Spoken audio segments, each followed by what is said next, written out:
नमस्कार दोस्तों, आप सभी का लॉ सीखो के दैनिक समाचार विश्लेषण में। तो चलिए आज के आर्टिकल देखते हैं। पहला जो आर्टिकल है ये बात करता है हमारी जस्टिस डिलीवरी सिस्टम के बारे में कि हम पिछले 7 दशकों में कहां तक पहुंचे हैं।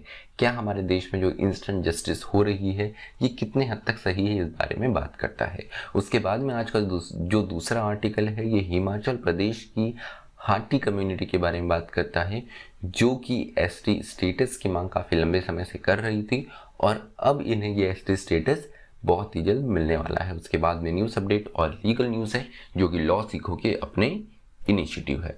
तो चलिए आते हैं आज के हमारे आर्टिकल पे। तो यहाँ पर इंस्टेंट जस्टिस ये हमारे देश में हमें कई जगह पर देखने को मिल रहा है। तो यहाँ पर इंस्टेंट जस्टिस कितना सही होता है, एग्जीक्यूटिव जो है वो यहाँ पर जस्टिस कर रही है हमारी जुडिशरी जूरी के अलावा। तो यहाँ पर एग्जीक्यूटिव का जो काम है सरकार चलाने का, उसके अलावा आज ये काम कर रहे हैं एक प्रतिशोध लेने का भी, एक जस्टिस देने का भी, इंस्टेंट जस्टिस देने का। तो ये अपने आप कितना सही है ये इस आर्टिकल में बताया गया है। तो अगर हम देखें तो राइटर इस आर्टिकल में बताते हैं कि जिस तरीके की ये क्रुएल्टी देखने को मिल रही है ये काफ़ी दिल दहलाने वाली चीज़ है कि देश के अलग अलग हिस्सों में यहाँ पर इंस्टेंट जस्टिस देखी जा रही है। रामनवमी और हनुमान जयंती के दिन जो प्रोसेशंस हुए थे उस पर जो हमला हुआ था वो अपने आप में किसी भी हद तक सही नहीं है, लेकिन क्या इस तरीके से उस चीज़ का बदला लेना सही होगा, इस चीज़ पर प्रश्न उठाया गया है। उसके अलावा यहाँ पर हैदराबाद का भी केस डिस्कस किया गया है। आपको याद होगा कि एक हैदराबाद में केस हुआ था जहाँ पर सेक्सुअली असॉल्ट किया गया था एक मेडिकल स्टूडेंट को। बाद में पुलिस ने उन 4 व्यक्ति जिन पर आरोप लगाया गया था उनको एनकाउंटर में शूट कर दिया था। अपने आप में हैदराबाद पुलिस की काफ़ी तारीफ की गई थी लोगों के द्वारा, लेकिन क्या ये हमारे सिस्टम के द्वारा उपयुक्त है, ये एक प्रश्न यहाँ पर उठाया गया था। यहाँ पर जुडिशरी में फेथ जो है वो लोगों का कम हो रहा है क्योंकि यहाँ पे टाइमली जस्टिस नहीं मिल पाती है। तो इसलिए ये जो तरीका है हमारी पुलिस के द्वारा दिखाया जा रहा है जो कि अपने आप में काफ़ी ही गलत है। आज पुलिस, प्रोसीजर, प्रोसिक्यूशन, कोर्ट, इन सब को साथ में इनके साथ में काम करना, जस्टिस पाना अपने आप में काफ़ी एक एक्सपेंसिव काम है जिसका एक चीप अल्टरनेटिव जो है वो इंस्टेंट जस्टिस बन चुका है। यहाँ पर इंक्रोचमेंट हुआ है। इंक्रोचमेंट अपने आप में कहीं भी सही नहीं है, लेकिन जिस तरीके से इविक्शंस किए जा रहे हैं, बुलडोजर चला रहे हैं, ये अपने आप में काफ़ी ही निर्दय पूर्ण है। तो यहाँ पे यही सवाल उठता है कि 7 दशकों में हम कहाँ पे आए हैं। रूल ऑफ लॉ, कायदे का जो कानून का राज हमारे देश में होना चाहिए वो असल में कई पीछे छूट गया है। चलिए अब आते हैं हमारे दूसरे आर्टिकल पे। हाटीज ये एक समुदाय है हिमाचल प्रदेश में जो कि लंबे समय से एसटी स्टेटस की मांग कर रहा था, शेड्यूल ट्राइब के स्टेटस की मांग कर रहा था और अब इन्हें शेड्यूल ट्राइब में जो स्टेटस है, माफ़ कीजिएगा, एसटी जो शेड्यूल ट्राइब का स्टेटस है इन्हें बहुत जल्द ही मिलने वाला है। ये अनाउंस किया गया है हिमाचल प्रदेश की चीफ मिनिस्टर जयराम रमेश के द्वारा कि उन्होंने होम मिनिस्टर के सामने सिफारिश रखी है और बहुत ही जल्द एक अच्छी खबर आ सकती है इस कम्युनिटी के लिए। इस कम्युनिटी के बारे में आपको थोड़ा सा मैं बता दूं।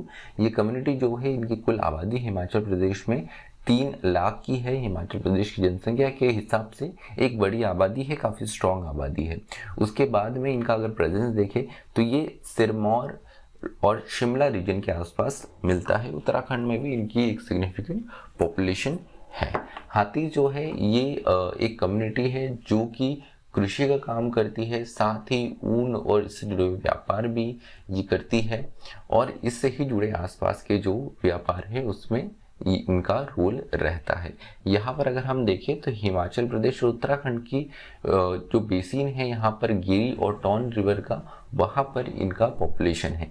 इस कम्युनिटी में अपने आप में कास्ट सिस्टम है, भट्ट और काश इसमें अपर कास्ट होते हैं। ऑलरेडी एसटी स्टेटस अगर देखें तो हम गुजर, किनारास, लाहुलास, पंगवालास इनको ये पहले से ही एसटी स्टेटस मिला है जो कि रिमोट और हाई एल्टीट्यूड एरियाज में रहते हैं। लेकिन ये कम्युनिटी जो काफ़ी लंबे समय से 1967 से इनका मांग चल रहा था, उनको 2009 में यहाँ पे बीजेपी ने अपने मैनिफेस्टो में प्रॉमिस किया था। उसके बाद में एक स्ट्रॉन्ग होल्ड जो कि कांग्रेस का माना जाता था, वहाँ बीजेपी वापस लौटी। तो इनको ये बहुत ज़रूरी हो गया है कि ये अपना जो मैनिफेस्टो प्रॉमिस है हाथीज को लेकर, इसे जल्द से जल्द पूर्ण करें। और इसी को देखते हुए यहाँ पर एक चुनावी समीकरण को भी देखते हुए ये कदम उठाया गया है।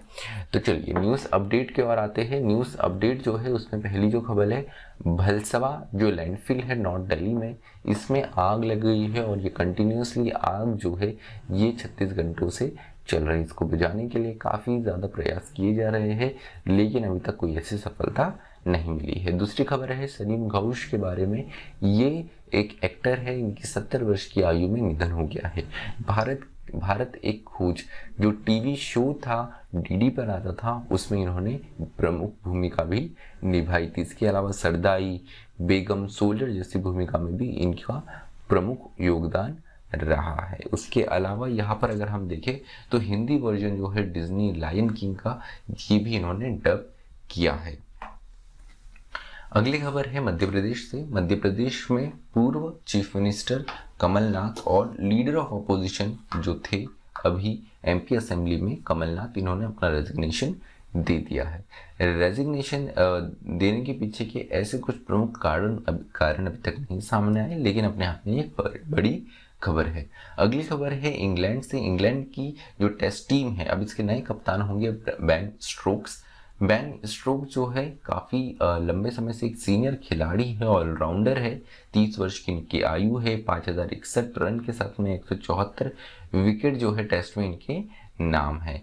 आपको बता दो इंग्लैंड वो पहली टीम बनी थी जिन्होंने क्रिकेट के अपने तीनों फॉर्मेट में अलग अलग कैप्टन रखे थे। उसी के तहत टेस्ट टीम के लिए जो रूट को कैप्टन बनाया गया था, लेकिन खराब टीम के प्रदर्शन को देखते हुए उसके लिए उन्होंने अपनी खुद की जवाबदेही तय करते हुए अपने पद से इस्तीफा दिया और अब ये जो कप्तानी है मिली है बेन स्टोक्स को।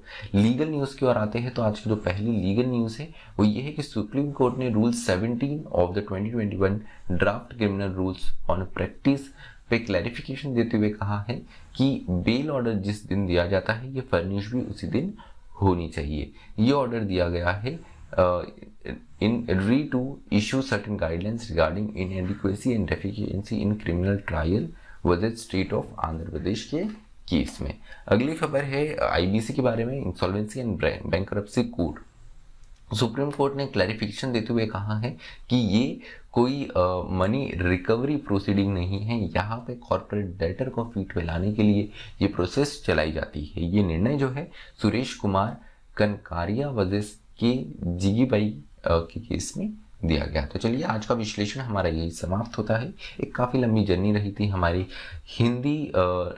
हिंदी दैनिक समाचार विश्लेषण की, जो कि अभी खत्म होने की अपनी कगार पे है।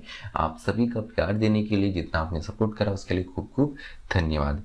Thank you. Stay tuned to law सीखो।